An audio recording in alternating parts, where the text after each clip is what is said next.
Of demonstrations are happening today to honor George Floyd and protest racial injustice. Protesters have signs showing support for Black lives and saying Black Lives Matter, while protesters and officers have taken knees together while having a conversation about change. Protesters also stopped traffic on I-84 in Danbury. You heard the governor just mention that a moment ago. A large crowd also followed a hearse with an empty casket. Now, hundreds of people took part in that funeral procession honoring the life of George Floyd. Channel 3 Eyewitness News reporter Courtney Zeller is live right now from where this all started. She's in Windsor this afternoon with more details on what happened there. Courtney? Well, hi, Mark. You know, this parking lot looked a lot different at 11 o'clock today. There were so many cars. This parking lot was overflowing with people. There were so many people, Mark, that people actually had to park in the street to wait for this procession to start. And I'll tell you, they had a powerful message. Take a look. A call for change. That's what protesters want after the death of George Floyd in Minneapolis. I can't breathe! The procession traveled through Windsor and into Hartford neighborhoods, ending at the state capitol in Hartford. And so there's several pandemics that's going on right now, this being one of them. So being out here in peace and love with my people, with my allies, has been nothing but a blessing today.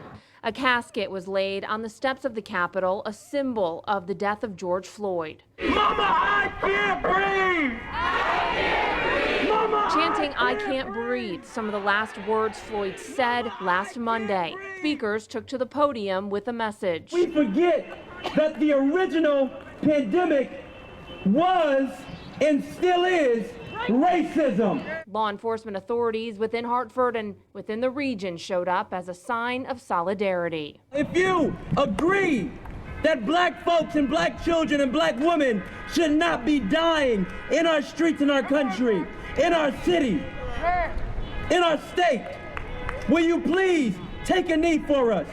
I can't breathe!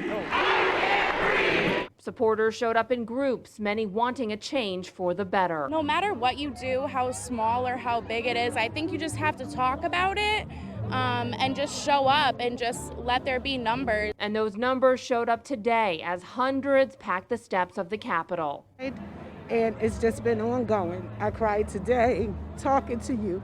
I feel emotional. Black women are losing their sons, their husbands, their grandkids, their brothers, and we need our white women allies and everybody to admit that it's Black women who's suffering and to do what they can do to help.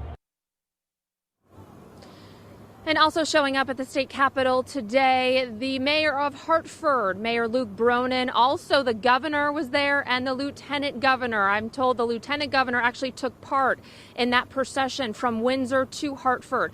Now, today's peaceful protest lasted about 2.5 hours, and many of these protesters tell me today that they want to attend more protests here in our state. Live with the Mobile Newsroom from Windsor, Courtney Zeller, Channel 3 Eyewitness News. Okay.